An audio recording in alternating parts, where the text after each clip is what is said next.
সাম্প্রতিক সময়ে ঘটে যাওয়া সহিংসতার পর ধীরে ধীরে কর্মমুখর হয়ে উঠছে রাজধানী ঢাকা। রবিবার 11 ঘণ্টা কারফিউ শিথিল থাকায় বেড়েছে যান চলাচল, প্রাণ ফিরেছে চিরচেনা রাজধানীর।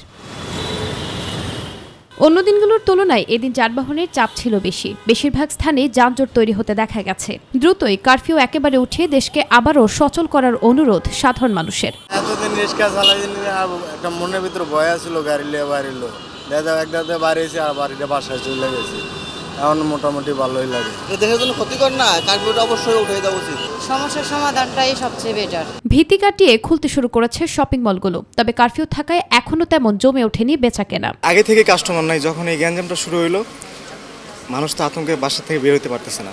যাও টুকটাক মানুষ আসবে, এখন একটু খুলছি মার্কেটটা, সবাই আসতেছে, কিন্তু কারফিউ যখন 5টা বাজে দিয়ে দেয় তখন থেকে আর কাস্টমার আসে না। কাস্টমার খুবই কম, মার্কেটে অনেক ক্ষয়ক্ষতি, এক সপ্তাহে আমাদের অনেক লস হবে, এটা উঠাতে আমাদের 2-1 মাস লেগে যাবে। অন্যদিকে ঢাকার যাতায়াতের সহজ মাধ্যম মেট্রো রেল বন্ধ থাকায় ভোগান্তি বেড়েছে যাত্রীদের। দ্রুতই এ সমস্যা সমাধানের দাবি তাদের। মেট্রো থাকাকালীনে আমাদের অনেক সুবিধা ছিল, আমরা অল্প সময়ে এক জায়গা থেকে আরেক জায়গায় চলে যেতে পেরেছি, কিন্তু এখন আসলে আমাদের মেট্রোটা পুড়িয়ে যাওয়াতে আমরা মেট্রোতে চলাচল করতে পারছি না। এখন মেট্রো বন্ধ থাকাতে এখন আমার এই লোকাল বাসে আসতে লাগে মিনিমাম 35 থেকে 40 মিনিট বা 1 ঘন্টা। ঢাকা শহর তো জ্যামের শহর, সেক্ষেত্রে ভোগান্তি যেটা হচ্ছে সকালবেলা খুবই আসলে কষ্টদায়ক এবং পীড়াদায়ক।